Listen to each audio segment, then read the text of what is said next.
నమస్తే రేషియా TV news కి స్వాగతం. ముందుగా ముఖ్యాంశాలు.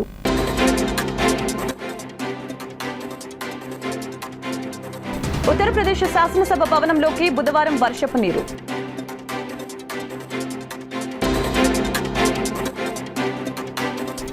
వైసీపీ పాలనలో రాయలసీమ రాళ్లసీమగా మారింది. సీఎం నారా చంద్రబాబు నాయుడు వెల్లడి. ఎస్సీ వర్గీకరణకు సుప్రీంకోర్టు గ్రీన్ సిగ్నల్ ఇవ్వడంపై ఎంఆర్పీఎస్ వ్యవస్థాపక అధ్యక్షులు మందకృష్ణ మాదిగ హర్షం.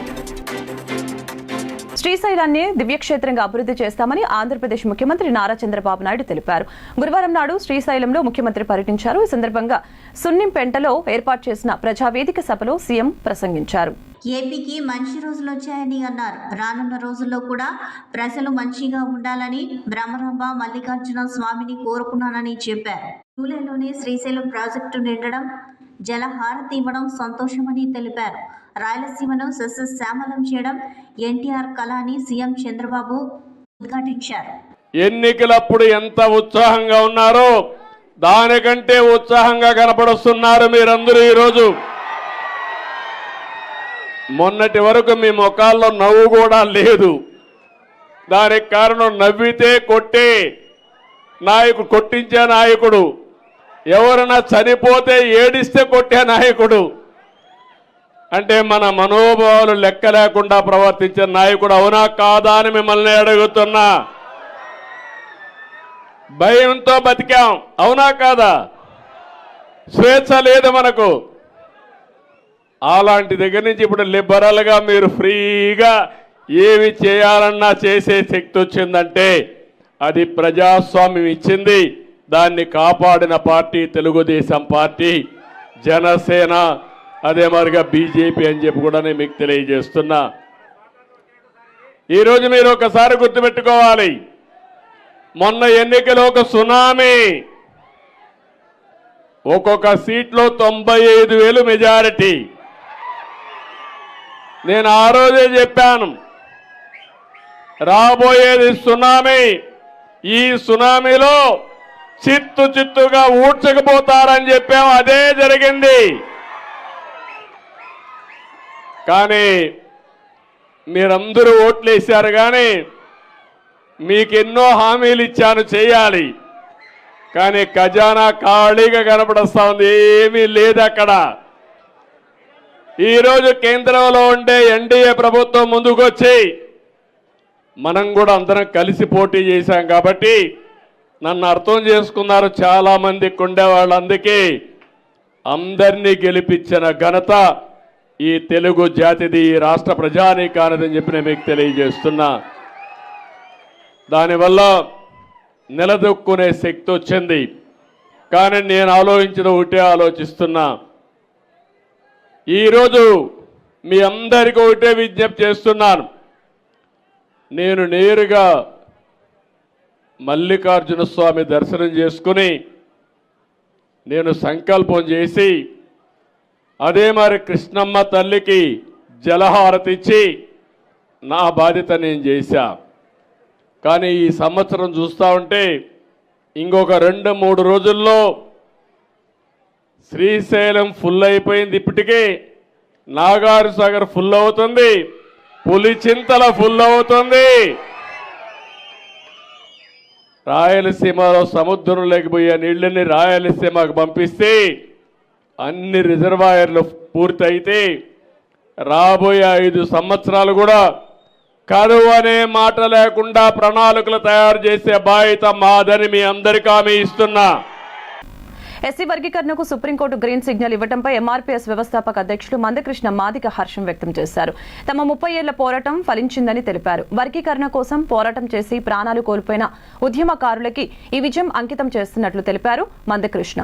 వర్గీకరణ ప్రక్రియ పూర్తయ్యే వరకు ఉద్యోగాల నియామక ప్రక్రియ నిలిపివేయాలని, వర్గీకరణ తర్వాత రీషెడ్యూల్ చేయాలని కోరారు. తీర్పును ప్రకటించిన ఎస్సీ వర్గీకరణకు అనుకూలంగా తీర్పును ప్రకటించిన న్యాయమూర్తులందరికీ ప్రత్యేకంగా ధన్యవాదాలు చెప్తున్నాం. అంతేకాకుండా ఈ ప్రక్రియ వేగవంతం కావడానికి చాలా మంది పెద్దల మద్దతు ఉన్నది. ఈ ప్రక్రియ ముందుకు నడిపించే ప్రయత్నంలో కేంద్ర ప్రభుత్వానికి సంబంధించిన గౌరవ ప్రధానమంత్రి గౌరవ నరేంద్ర మోడీ గారు కూడా చొరవ తీసుకున్నాడు. ఆయనకు మేము ప్రత్యేక ధన్యవాదాలు చెప్తున్నాం. అమిత్ షా గారు చొరవ తీసుకున్నాడు. ఆయనకు ధన్యవాదాలు చెప్తున్నాం. అదే సమయంలో గతంలో ఈ ప్రక్రియను ముందుకు నడిపించే ప్రయత్నంలో పెద్దలు వెంకయ్య నాయుడు గారు చొరవ తీసుకున్నాడు, ఆయనకు మేము ధన్యవాదాలు చెప్తున్నాం. ఇప్పుడున్న పరిస్థితిలో కిషన్ రెడ్డి గారు దీని భుజానేసుకొని ముందుకు నడిపించే ప్రయత్నం చేశాడు, ఆయనకు ధన్యవాదాలు చెప్తున్నాం. అదే సమయంలో రఘునందన్ రావు నుంచి మొదలుకుంటే, సంజయ్ గారి నుంచి మొదలుకుంటే, ఈటల రాజేంద్ర గారి నుంచి మొదలుకుంటే ప్రతి ఒక్కరి పాత్ర, ప్రతి ఒక్కరి బాధ్యత కూడా ఈ విజయంలో ఉన్నది. వాళ్ళందరికీ నేను ధన్యవాదాలు కూడా తెలియజేస్తున్నాను. అదే సమయంలో ఇవాళ షెడ్యూల్ కులాల వర్గీకరణ అనేది గతంలో చంద్రబాబు నాయుడు గారు ప్రభుత్వం చేసింది. ఆనాడు వర్గీకరణ చేసింది చంద్రబాబు నాయుడు గారే. ఇవాళ తీర్పు వచ్చే సమయానికి మళ్ళా ముఖ్యమంత్రిగా ఆంధ్రప్రదేశ్లో చంద్రబాబు నాయుడు గారే ఉన్నారు. ఆ వర్గీకరణ చేసిన చంద్రబాబు నాయుడు గారికి మేము ప్రత్యేకంగా ధన్యవాదాలు చెప్తున్నాం. ఆయన ఆనాడు వర్గీకరణ చేయకపోతే వేలాది ఉద్యోగాలు గతంలో మాకు వచ్చేది కాదు, విద్యావకాశాలు మాకు వచ్చేది కాదు. ఈరోజు పోరాటం ముందుకు నడిపించడం వల్ల మన న్యాయం బతికింది అంటే ఆయన తీసుకొచ్చిన చట్టం వల్లనే మళ్ళా న్యాయం బతికినట్టుగా జరిగింది. అందువల్ల గౌరవ చంద్రబాబు నాయుడు గారితో పాటు వర్గీకరణ ఉద్యమానికి అండదండలు దించిన ఈ 30 ఏళ్ల ఉద్యమం నిలబడడానికి, ఈ 30 ఏళ్ల ఉద్యమం ముందుకు సాగడానికి, అంతిమంగా విజయం సాధించడానికి అండదండలు అందించిన ప్రతి ఒక్కరికి, ప్రతి సామాజిక వర్గ పెద్దలందరికీ పేరు పేరున నేను ధన్యవాదాలు తెలియజేస్తున్నాను. ఈ విజయం మాత్రం అమరులకు, ఉద్యమకారులకు, మద్దతు ఇచ్చిన సమాజానికి అంకితం ఇస్తున్నామనే విషయం కూడా తెలియజేస్తున్నాను. ఆర్డర్ ఇంప్లిమెంటేషన్ కి అయితే ఆదేశాలు జారీ చేశారు. ఎట్లా ఉండబోతుంది? రాష్ట్ర ప్రభుత్వాలు ఎంత ఇనిషియేటివ్ తీసుకోవాలి కదా, మళ్ళీ రాష్ట్ర ప్రభుత్వం ఇంప్లిమెంట్ చేయాల్సింది. ఇప్పుడే చెప్పాం, షెడ్యూల్ కులాల వర్గీకరణ ఉమ్మడి ఆంధ్రప్రదేశ్ చేసిందే ఆంధ్రప్రదేశ్ ముఖ్యమంత్రి ఉన్నప్పుడు చంద్రబాబు నాయుడు గారు. కాబట్టి ఇప్పుడు ఆటోమేటిక్ గా చంద్రబాబు నాయుడు గారు మళ్ళా ముఖ్యమంత్రిగా ఉన్నాడు. ఆయన వర్గీకరణ చేస్తామని పదే హామీ ఇచ్చి జనంలోకి వెళ్ళాడు. మాదిగలందరూ ఆయనకు సంపూర్ణ సహకారం అందించారు. వర్గీకరణ మళ్ళా సుప్రీంకోర్టు అనుకూలమైన తీర్పిచ్చిన సమయంలో చంద్రబాబు నాయుడు గారు ముఖ్యమంత్రిగా ఉండడం అనేది మా జాతికి భవిష్యత్తుకు ఉపయోగపడుతుంది. రేపు వర్గీకరణ జరుగుతుంది. ఆ స్థానంలో మరొక్కరు కనుక ఉంటే మా వర్గీకరణ జరిగేది కాదు. సుప్రీంకోర్టు తీర్పు ఇచ్చినా కూడా దానికి ఏదో సాకులు చెప్పి కొంత అడ్డంకులు కల్పించడానికి ప్రయత్నం చేసేవాళ్ళు. ఇక్కడ చంద్రబాబు నాయుడు గారు ఉండడం వల్ల ఆ వర్గీకరణ అమలు జరుగుతుంది ఆంధ్రప్రదేశ్లో. అదే సమయంలో కాంగ్రెస్ తెలంగాణలో కూడా అనివార్యంగా అమలు చేయక తప్పదు. ఎందుకంటే కాంగ్రెస్ కూడా ఒక లాయర్ను పెట్టిందని చెప్పి రేవంత్ రెడ్డి గారు వీళ్ళు చెప్తున్నారు. కాబట్టి వర్గీకరణకు అనుకూలంగా లాయర్ పెట్టినప్పుడు, వర్గీకరణకు అనుకూలంగా తీర్పు వచ్చినప్పుడు ఖచ్చితంగా దాన్ని అమలు చేయక తప్పదు. ఇది కర్ణాటకలో కూడా అమలు చేయక తప్పదు. ఒక మాట చెప్పాలంటే రిజర్వేషన్ల సిస్టమే రెండో అడుగు వేయబోతుంది. దాదాపు స్వాతంత్రం వచ్చిన కాంచి, రాజ్యాంగం వచ్చిన కాంచి ఉమ్మడి రిజర్వేషన్ల విధానమే ఉన్నది. దానివల్ల అందుకున్న వాళ్ళకే రిజర్వేషన్ల ఫలాలు అందినాయి, అందుకున్న కులాలకే రిజర్వేషన్ల ఫలాలు అందినాయి. కానీ ఇప్పుడు అట్లా కాకుండా అందుకోలేని వర్గాలకు, అందుకోలేని వ్యక్తులకు, కుటుంబాలకు ఇవాళ వర్గీకరణ ద్వారా న్యాయం జరగబోతుంది. అంబేద్కర్ రాజ్యాంగంలో రిజర్వేషన్ పొందుపరిచాడు. కానీ దాన్ని ముందుకు నడిపించే విషయంలో మాత్రం వర్గీకరణ ప్రక్రియను ఎంఆర్పీఎస్ ముందుకు నడిపించిందనే విషయం కూడా గుర్తు చేస్తున్నాను. ఎటువంటి సమస్యలు లేకుండా రాష్ట్ర ప్రభుత్వాలు ఈ వర్గీకరణ మొదలు వచ్చే అవకాశం ఉందా? తప్పకుండా గౌరవ చంద్రబాబు నాయుడు గారు వర్గీకరణ చేస్తాడని సంపూర్ణ విశ్వాసంతో ఉన్నది. ఎందుకంటే చేసినోడు తానే, మళ్ళీ చేసేది తనేనని చెప్పి తనే చెప్పుకుంటూ వచ్చాడు. మేము మద్దతు ఇచ్చాము, ఆయన గెలిచిండు, మాకు న్యాయం జరుగుతుంది. అట్లనే తెలంగాణలో రేవంత్ రెడ్డి గారు కూడా వర్గీకరణకు అనుకూలమని చెప్పి ఎన్నో వేదికల మీద మాట్లాడిండు. అదే సమయంలో లాయర్ను రాష్ట్ర ప్రభుత్వం తరఫున పెట్టిందని చెప్పి వాళ్ళు ప్రకటన చేశారు. కాబట్టి తీర్పు వర్గీకరణకు అనుకూలంగా వచ్చింది. కాబట్టి వెంటనే వర్గీకరణ ప్రక్రియను వేగవంతం చేయడమే ప్రభుత్వాల మీద ఉన్న పని. అదే సమయంలో ఇక వర్గీకరణ ప్రక్రియకు సంబంధించిన అన్ని చర్యలు చేసేంత వరకు ఖచ్చితంగా ఆంధ్రప్రదేశ్లో గానీ లేదా తెలంగాణలో గానీ ఎక్కడ గానీ ఉద్యోగ నియామకాలు వెంటనే చేపట్టరాదని, ఖచ్చితంగా వర్గీకరణ సంబంధిత జీవోలు వచ్చిన తర్వాత మాత్రమే, మార్గనిర్దేశక సూత్రాలు వచ్చిన తర్వాత మాత్రమే నోటిఫికేషన్లు అనేది జారీ చేయాలని చెప్పి నేను విజ్ఞప్తి చేస్తున్నాను. ఖచ్చితంగా ఇప్పుడు విద్యా సంవత్సరం అంటే ఆటోమేటిక్ గా విద్యా సంవత్సరం మొదలైనట్టే కదా. కాబట్టి ఏదైతే విద్యా సంస్థలు ఇంకా ప్రారంభం కాలేదో వాటిని అమలు చేయక తప్పదు. అమలు జరిగిన దాని గురించి కాదు, కానీ అమలు జరగాల్సిన చోట మాత్రం అమలు చేయాల్సిందే. నేను అప్పీల్ చేస్తున్నా. నేను ఇప్పుడు నోటిఫికేషన్లను కూడా సరి చేసుకోవాల్సిన అవసరం ఉన్నది. ఎందుకంటే 30 ఏళ్ల పోరాటం, అన్యాయం జరిగింది అనేది న్యాయ వ్యవస్థ కూడా అంగీకరించింది కనుక మళ్ళీ వర్గీకరణ ప్రక్రియను వెంటనే అమలు చేయకపోతే మరి న్యాయాన్ని మళ్ళీ అమలు చేసినట్టు కాకుండా పోతుంది, మళ్ళీ మాకు అన్యాయం జరుగుతుంది. కాబట్టి నోటిఫికేషన్లను కూడా అవసరం కూడా వెనుకకు తీసుకొని మళ్ళీ రీనోటిఫికేషన్లు కూడా ఇచ్చి వర్గీకరణ ద్వారానే రీనోటిఫికేషన్ ఇవ్వాలని చెప్పి నేను అప్పీల్ చేస్తున్నాను. పంపిణీ చేసిన ఎమ్మెల్యే నానాజీ కూటమి ప్రభుత్వం పెన్షన్లు పంపిణీ చేసిన ఎమ్మెల్యే నానాజీ కూటమి ప్రభుత్వం ప్రతి పేదవాడికి అండగా ఉంటుంది, ప్రతి పేదవాడిని ఆదుకునేందుకు ముఖ్యమంత్రి చంద్రబాబు నాయుడు, ఉప ముఖ్యమంత్రి కోనెతెల పవన్ కళ్యాణ్ సిద్ధంగా ఉన్నారని పెన్షన్ పంపిణీ కార్యక్రమంలో కాకినాడ రూరల్ నియోజకవర్గ ఎమ్మెల్యే పంతం వెంకటేశ్వరరావు నానాజీ తెలియజేశారు. కాకినాడ రూరల్ మండలం తిమ్మాపురం గ్రామం లక్కవారి వీధిలో 4,000 రూపాయల పెన్షన్ లబ్ధిదారులకి ఎండీఓ రమేష్ నాయుడు, జనసేన గ్రామ గౌరవ అధ్యక్షులు మాతారపు తాతాజీ ఆధ్వర్యంలో ఎమ్మెల్యే చేతుల మీదుగా ఇవ్వడం జరిగింది. ఈ సందర్భంగా ఎమ్మెల్యే మాట్లాడుతూ రూరల్ నియోజకవర్గంలో 14,35,95,000 పెన్షన్లు ప్రతి లబ్ధిదారులకు అందించడం జరుగుతుందని, త్వరలోనే సూపర్ 6 పథకాలు ప్రజలకు అందుతాయని అన్నారు. పేదవాడి గుండె చప్పుడు తెలుసుకున్న ఏకైక ముఖ్యమంత్రి చంద్రబాబు నాయుడు, పవన్ కళ్యాణేనని తెలిపారు. ఈ కార్యక్రమంలో గ్రామ కార్యదర్శి ప్రియాంక, మహిళా పోలీస్ రాజేశ్వరి, జనసేన నాయకులు, కార్యకర్తలు, వీర మహిళలు, గ్రామస్తులు పాల్గొన్నారు. ముందుగా తాతాజీ నేతృత్వంలో ఎమ్మెల్యే నానాజీకి దుశ్యాల్వతో ఘనంగా సత్కరించడం జరిగింది. అందరికీ నమస్కారం. మన ముఖ్యమంత్రి చంద్రబాబు నాయుడు గారు, అలాగే ముఖ్యమంత్రి పవన్ కళ్యాణ్ గారు వారి ఎన్నికల ప్రామిసుల్లో భాగంగా పెన్షన్ ఏదైతే వృద్ధులకు కానీ, వికలాంగులకు కానీ, వృద్ధులు శారీరకంగా ఉన్నటువంటి వ్యక్తులకు కానీ, ఒంటరి మహిళలకు కానీ ఏ పెన్షన్లు అయితే ఉన్నాయో ఆ పెన్షన్లు పోయిన నెల ఏదైతే ఎన్నికల తేదీలో ఉన్నట్టు 3,000 రూపాయలు కూడా కలిపి ఈ 4,000 కలిపి 7,000 రూపాయలు ఇవ్వడం జరిగింది. అలాగే ఈవేళ ప్రతి చోట పొద్దున 6 గంటలకే స్టార్ట్ అయింది. ప్రతి ఒక్క చోట కూడా సచివాలయం సిబ్బంది ఎండీఓలు ఆధ్వర్యంలో ప్రతి చోట కూడా ఇవ్వడం జరుగుతుంది. ఖచ్చితంగా పొద్దున 6 గంటలకి 4,000 రూపాయలు ఏదైతే ఎన్నికల్లో ప్రామిస్ అయితే చేసి ఉన్నారో అది ఖచ్చితంగా నెరవేర్చి ఇవాళ ముందుకెళ్తా ఉన్నారు. ఇవాళ కాకినాడ రూరల్ మండలంలో ప్రత్యేకంగా 7,65,45,500 రూపాయలు పెన్షన్. పోయినసారి కూడా అలాగే 99% ప్రతి ఒక్కరికి ఇవ్వడం జరిగింది. ఎవరన్నా ఊర్లో వాళ్ళు ఉంటే వాళ్ళు తిరిగి పెట్టుకోవచ్చు, పెట్టుకున్న తర్వాత ఇస్తారు. అలా కాకుండా ఈవేళ 7,65,45,500 కాకినాడ రూరల్ మండలంలో, 4,81,86,000 కడప మండలంలో, అలాగే అర్బన్ వార్డ్స్లో 1,88,63,500 మొత్తం 14,35,95,000 రూపాయలు ఈవేళ ఇక్కడ మార్చడం జరుగుతూ ఉంది. కాబట్టి నేను ఒకటే చెప్తా ఉన్నాను, చంద్రబాబు నాయుడు గారు, పవన్ కళ్యాణ్ గారు ఈ రాష్ట్రాన్ని తిరిగి పునర్నిర్మించడానికి కంకణం కట్టుకున్నారు. దానికి మీరు అందరి సహకారం, ప్రజల సహకారం కూడా చాలా అవసరం. మీ అందరి సహకారం కావాలి. మీ అందరి సహకారం 2-3 నెలలు ఓపిక పెడితే అన్నీ గాడిలో పడతాయి. గాడిలో పడి ఖచ్చితంగా పూర్వం మన రాష్ట్రం ఎలా ఉండేదో అట్లాగా తిరిగి ఒక యుద్ధ వాతావరణం తర్వాత, యుద్ధం అయిన తర్వాత రాష్ట్రంలాగా, దేశంలాగా ఈ రాష్ట్రాన్ని తయారు చేసి వెళ్ళిపోవడం జరిగింది వారు ముందు చేసిన ప్రభుత్వం. దాని పునర్నిర్మాణంలో భాగంగా ఇవాళ ఈ కార్యక్రమం చేపట్టింది. పేదవారి కోసమే ఆపన్న హస్తం చారిటబుల్ ట్రస్ట్ ఏర్పాటు చేయడం జరిగిందని సంస్థ వ్యవస్థాపక అధ్యక్షురాలు సుధా నైనా తెలియజేశారు. కాకినాడ 3వ వార్డు సంతల్పూడి కాలనీలో వృద్ధులకు దుప్పట్లు పంపిణీ కార్యక్రమాన్ని అప్పన్న హస్త చారిటబుల్ ట్రస్ట్ అధినేత సుధా నైనా ఆధ్వర్యంలో వృద్ధులకు దుప్పట్లు పంపిణీ చేయడం జరిగింది.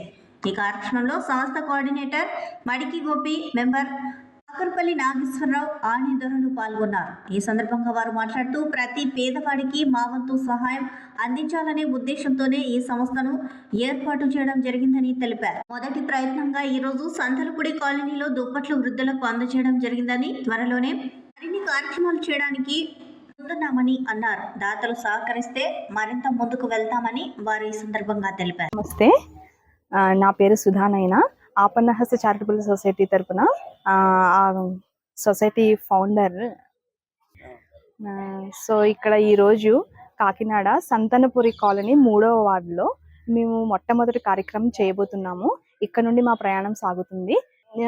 ఇక్కడ ఉన్నటువంటి కొంతమంది ఫ్యామిలీస్కి ఈ క్లైమేట్కి సూట్ అయ్యేటట్టుగా ఈ క్లైమేట్ వల్ల మేము కొన్ని బ్లాంకెట్స్ పంచిపెట్టడం జరుగుతుంది.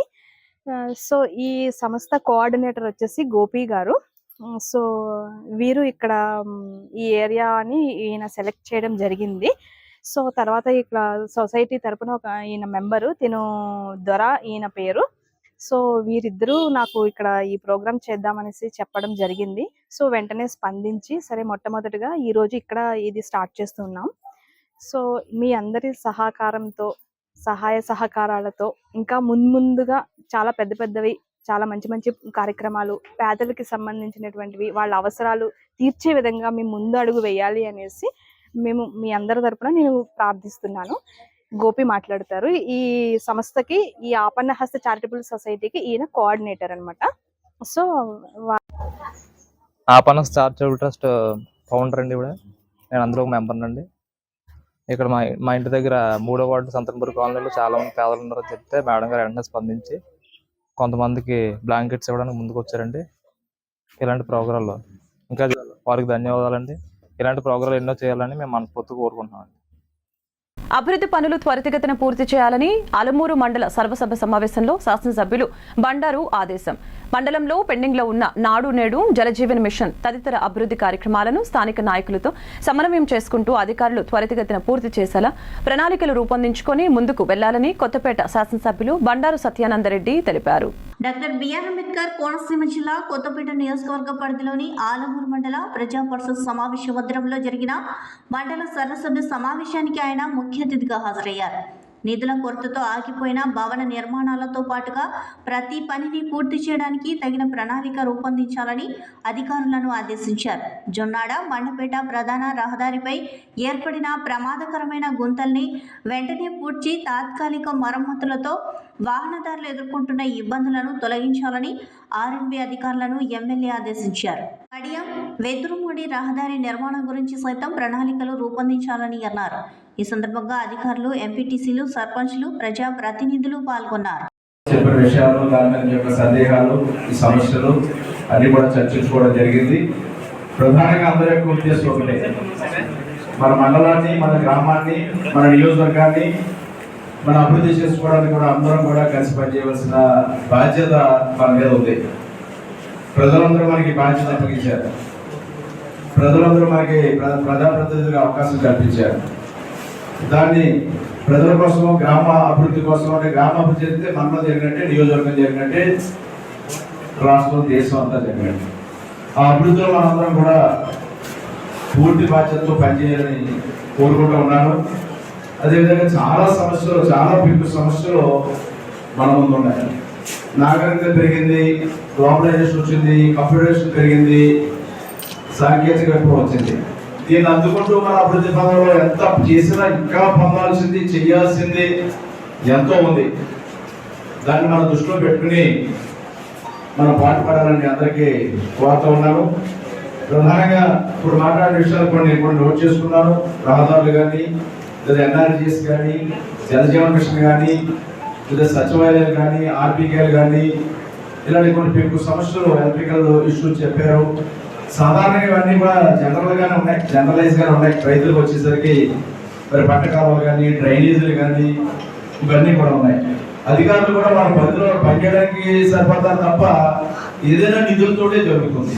నిధులు ఉన్నప్పుడే పనులు మనం చేసుకోగలుగుతాం. ఉన్న నిధుల్ని జాగ్రత్తగా వినియోగించుకుని ప్రజల యొక్క ఇబ్బందులు గమనించుకుని ఆ నిధులు తెచ్చుకోవడానికి మనం ప్రయత్నం చేసుకోవడం, పూర్తి చేసుకోవడానికి మనం ప్రయత్నం చేసుకోవడానికి మన మీద ఉంది. మరి మీ యొక్క శాసనసభ్యుడిగా నా వంతు కృషి నేను చేస్తాను. ఆర్పీ కానీ ఏదైనా ఇప్పుడు ఎనర్జీ వచ్చిందని మనం ప్రయత్నం చేస్తున్నాం. అలాగే ఇల్లు కూడా కట్టుబడి కూడా ఈ గత 5 ఏళ్ళలో నేను పరిశీలిస్తే స్కాటర్డ్ కానీ, కాలేజ్ కానీ చాలా తక్కువ ఇల్లు కట్టేది. ఇక్కడ గతంలో 2 SPలు 3 SPలు ఇల్లు మండలానికి 2 SPలు ఇల్లు కట్టేస్తూ ఉండేవాళ్ళు. దాదాపుగా 5 ఏళ్ళు పీరియడ్ అయ్యిందంటే కనీసం 10,000 ఇల్లు పేద ప్రజలకు కట్టించడం జరిగింది. అవి కూడా గుర్తుపడ్డాయి. వాటి మీద కూడా దృష్టి పెట్టడం జరిగింది. వాటి మీద కూడా దృష్టి పెట్టి మనం ఇల్లు తెచ్చుకుని ఇల్లు కట్టించాలి. కానీ ఈ గ్రామాల్లో ఉన్న ముందు పారిశుద్ధ్యం, పరిశుభ్రత, చక్కటి మంచినీరు ఇవన్నీ ఉండాలి. డ్రైనేజ్ సిస్టమ్ బాగుండాలి. ఎందుకంటే ఇప్పుడు ఈ వర్షాకాలంలో మనకేమో వరదలు తగులుతూ ఉంటాయి, భారీ వర్షాలు వస్తూ ఉంటాయి. డ్రైనేజ్ సిస్టమ్ గ్రామాల్లో కూడా పరిశుభ్రంగా ముందు పంచాయతీలు ప్రాధాన్యత ఇవ్వాల్సింది పరిశుభ్రత, పారిశుద్ధ్య నిర్మూలన, పారిశుద్ధ్యం, అదేవిధంగా మంచినీరు, ఎలక్ట్రికల్, ఈ 3 పశుసంవర్ధక శాఖ ఆధ్వర్యంలో గోకుల్ మిషన్ లో పశువులు పెంచుకునేందుకు రైతులకి షెడ్లు కేటాయించడం జరుగుతుందని కిసాన్ మోర్చా రాష్ట్ర కార్యదర్శి బొలిశెట్టి వెంకట రామకృష్ణ, కిసాన్ మోర్చా జిల్లా అధ్యక్షులు Singal Devi Satyababu, BJP parliament convener Rambala Venkateswararao తెలిపారు. కేంద్ర రాష్ట్ర ప్రభుత్వాలు వ్యవసాయానికి అధిక ప్రాధాన్యత ఇవ్వడం జరుగుతుందని కిసాన్ మోర్చా రాష్ట్ర కార్యదర్శి బొలిశెట్టి వెంకట రామకృష్ణ, కిసాన్ మోర్చా జిల్లా అధ్యక్షులు Singal Devi Satyaraju, BJP parliament convener Rambhala Venkateswararao తెలిపారు. మంగళవారం కాకినాడ వ్యవసాయ శాఖ జేడీ జిల్లా నీటి యాజమాన్య సంస్థ పీడీని కలిసి వినతి పత్రం అందజేశారు. ఈ కార్యక్రమంలో కిసాన్ మోర్చా రాష్ట్ర కార్యవర్గ సభ్యులు పెండం సత్యనారాయణ తదితరులు పాల్గొన్నారు. ఏదైతే పశుగ్రామాభివృద్ధి శాఖలో వారు రాష్ట్ర వ్యాప్తంగా గోకుల్ మిషన్ అనే కార్యక్రమాన్ని చేపట్టడం జరిగింది. పశువులకి షెడ్లు 2 పశువులున్నా, 4 పశువులున్నా, 6 పశువులున్నా 3 రకాలైన షెడ్లు ఇవ్వడం జరుగుతుంది. 90% సబ్సిడీ ఇవ్వడం జరుగుతుంది. ఇది పూర్తిగా ఎన్ఆర్జీఎస్ నిధులతో ఈ షెడ్లు నిర్మించి రైతులకి ఇవ్వడం జరుగుతుంది. ఈ యొక్క కార్యక్రమంలో ఏదైతే ఉందో దాన్ని పూర్తిగా ఈ రాష్ట్రంలో అంతా ఇంప్లిమెంట్ జరుగుతుంది. అలాగే కాకినాడ జిల్లాకి 675 సుమారు వచ్చింది. ఇది ఎక్కువగా ఇవ్వాలనే ఉద్దేశంతో మేము ఏదైతే జాయింట్ డైరెక్టర్ గారిని ఏదో అడగడం జరిగింది. కొంచెం ఎక్కువ ఇస్తే రైతులకు ఎక్కువ అందుబాటులో వస్తాయని. ఎందుకంటే మండలాల్లో ప్రతి గ్రామంలో కూడా కనీసం 5 నుంచి 10 రైతులకి ఇది అవకాశం కల్పించాలని చెప్పి మేము అడగడం జరిగింది. దాన్ని స్పందిస్తూ జాయింట్ డైరెక్టర్ గారు ఏమన్నారంటే ఇంకా దీన్ని ఎక్కువ పెంచడానికి మేము ఆల్రెడీ పైకి లెటర్ ఇవ్వడం జరిగిందని చెప్పారు. ఇది పూర్తిగా కేంద్ర ప్రభుత్వం నుంచి వచ్చిన ఎన్ఆర్జీఎస్ నిధులతో కట్టడం జరుగుతుంది. దాని గురించి కూడా ఇక్కడ డ్వామా పీడీ గారిని కూడా కలిసి ఈ యొక్క ఇంప్లిమెంటేషన్ పూర్తిగా జరగాలని గ్రామాల్లో 100% రైతుల్లో 10% కట్టుకుంటే 90% మన కేంద్ర ప్రభుత్వం సబ్సిడీ ద్వారా అందుతుంది. కాబట్టి అలాగే పశుగ్రాసం కూడా ఉన్నాయి, దాన్ని ఇంప్లిమెంట్ చేయమని చెప్పి జాయింట్ డైరెక్టర్ గారిని అడగడం జరిగింది. అలాగే దీంతోపాటు ఏంటంటే NLM national livestock mission కార్యక్రమం ఉంది. అది 1 కోటి రూపాయలకి 50% సబ్సిడీ ఇవ్వడం జరుగుతుంది. 50 లక్షల వరకు కూడా చాలామంది యువత ఉపయోగించుకోవాలని చెప్పి మేము అందరం కూడా తెలియజేస్తున్నాం. ఇది ఒక కార్యకర్తలే కాకుండా అన్ని రకాల ప్రజలందరికీ కూడా ఏదైతే పశువులు పెంచేవాళ్ళు, అలాగే గొర్రెలు, మేకలు, అలాగే కూడా కోళ్ల ఫారంలు, వీళ్ళందరూ కూడా ఇది కేంద్ర ప్రభుత్వం నరేంద్ర మోడీ గారు ఏం పెట్టారంటే దీంట్లో ఒక లైవ్ స్టాక్ మిషన్ ఎందుకు పెట్టామంటే కొత్తగా మన జాతీయ ఉత్పత్తి పెరగాలని, అంటే పశువులు మన విత్తనం ద్వారా మన పశువులు పెంచుకోవాలని, అలాగే మన మేకలు, మన గొర్రెలు ఇక్కడ ఎక్కువ ఉత్పత్తి చేసి వాటి ద్వారా ఎక్కువ పశు సంపదను పెంచాలనే ఉద్దేశంతో ఈ యొక్క లైవ్ స్టాక్ మిషన్ పెట్టడం జరిగింది. దీన్ని మన జిల్లాలో ఒకే ఒక స్కీమ్ కింద ఇంప్లిమెంట్ జరిగింది. ఇప్పటి వరకు కూడా మేము విజ్ఞప్తి చేసేది ఏంటంటే ప్రజలందరూ కూడా ఇలాంటి స్కీమ్స్ ఉపయోగించుకోవాలని కోరుకుంటున్నాం. కాకినాడ జిల్లా పెద్దాపురం నియోజకవర్గం సామర్లకోట మండలం పనసపాడు గ్రామంలో ఆగస్టు 1వ తేదీన అవ్వాతాతలకి 4,000 రూపాయల పెన్షన్ పంపిణీ కార్యక్రమంలో పాల్గొన్న పెద్దాపురం శాసనసభ్యులు శ్రీ నిమ్మకాయల చినరాజప్ప మరియు జనసేన కాకినాడ జిల్లా అధ్యక్షులు తుమ్మల బాబు మరియు పనసపాడు గ్రామ సర్పంచు చీకట్ల వెంకటేష్ పాల్గొన్నారు. పెద్దాపురం శాసనసభ్యులు మాట్లాడుతూ ప్రతి నెల 1వ తారీఖున ఏదైతే ముఖ్యమంత్రి నారా చంద్రబాబు నాయుడు అధికారం చేపట్టిన వెంటనే సూపర్ 6 పథకాల్లో హామీల్లో భాగంగా 4,000 రూపాయలు పెన్షన్ పంపిణీ చేయడం జరుగుతుందని, అలాగే ప్రభుత్వ ఉద్యోగస్తులకు పెన్షనర్లకు 1వ తేదీన జీతాలు చెల్లిస్తున్నామని, సంక్షేమంపై పూర్తి దృష్టి సారించామని, గ్రామాలు అన్ని విధాలుగా అభివృద్ధి చెందాలని, దానికి అనుగుణంగా నిధులు కేటాయించడం జరుగుతుందని, గత ప్రభుత్వం సంక్షేమం అలాగే అభివృద్ధిపై పూర్తిగా నిర్లక్ష్య ధోరణి అవలంబించిందని తెలిపారు. చంద్రబాబు నాయుడు గారు కూటమి గవర్నమెంట్ వచ్చిన వెంటనే పెన్షన్లు ఏదైతే హామీ ఇచ్చాడో హామీ ప్రకారం 1వ తారీఖుకి 90% ఇవ్వాలని చెప్పి అధికారులకు ఆదేశించారు. దాని ప్రకారం 90% కూడా మొదటి నెలలో ఇచ్చాం, మళ్ళీ 2వ నెలలో కూడా ఇవ్వడం జరిగింది. అలాగే ఉద్యోగస్తులు కూడా ఫస్ట్ తారీఖే జీతాలు ఇవ్వాలి, అన్ని ఉద్యోగాలకు ఇవ్వాలని చెప్పి నిర్ణయించడం జరిగింది. అన్ని వర్గాలకు కూడా జీతాలు, అన్ని ఎంప్లాయీస్కి కూడా జీతాలు రావడం జరుగుతుంది. అంటే చంద్రబాబు నాయుడు గారు మరి ఫైనాన్స్ మేనేజ్మెంట్ కరెక్ట్గా చేస్తారు కనుక ఎప్పుడు అప్పుల్లో పెట్టాడు జగన్మోహన్ రెడ్డి గారు. ఇప్పుడు అప్పులు ఉన్నాయి ఎలా నడుపుతాడు అని చెప్పి అందరూ అనుకున్నారు. కానీ ఇలా నిధులు కూడా తీసుకొచ్చి ఇవాళ గ్రామాలకి, ఇవాళ మన నియోజకవర్గానికి వచ్చేటప్పటికి అప్పుడే 30-40 కోట్లు తీసుకొచ్చి ఇలా కార్యక్రమాలు చేయడానికి ముందుకు వెళ్తున్నాం. అంటే డబ్బులు కూడా ఇబ్బంది లేదు. చంద్రబాబు నాయుడు గారు మేనేజ్ చేసి ఇవాళ ఎక్కడ తేవాలని, నిధులు ఎక్కడ తేవాలని చెప్పి తెచ్చి పట్టాలని కూడా అభివృద్ధి చేయడానికి సిద్ధంగా. శాసనసభ భవనంలోకి బుధవారం వర్షపు నీరు చేరింది. వర్షాకాల సమావేశాలు జరుగుతూ ఉండగా ఈ పరిస్థితి ఏర్పడటంతో ప్రతిపక్షాలు తీవ్రంగా విరుచుకుపడ్డాయి. నిన్న 2 గంటల పాటు వర్షం కురవడంతో శాసనసభ భవనంలోని కొన్ని చోట్ల భవనం వెలుపల నీరు చేరింది. దీంతో సిబ్బంది బకెట్లు, మాపులతో నీటిని బయటకు పంపించేందుకు శ్రమించారు. రాష్ట్ర శాసనసభకు ఎక్కువ బడ్జెట్ అవసరమంటూ ఎమ్మెల్యే శివపాల్ సింగ్ యాదవ్ వ్యంగ్యం ప్రదర్శించారు.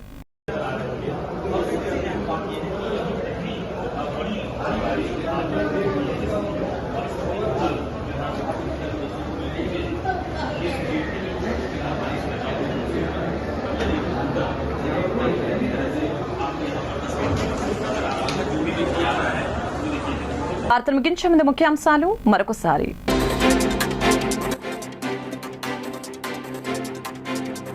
ఉత్తరప్రదేశ్ శాసనసభ భవనంలోకి బుధవారం వర్షపు నీరు.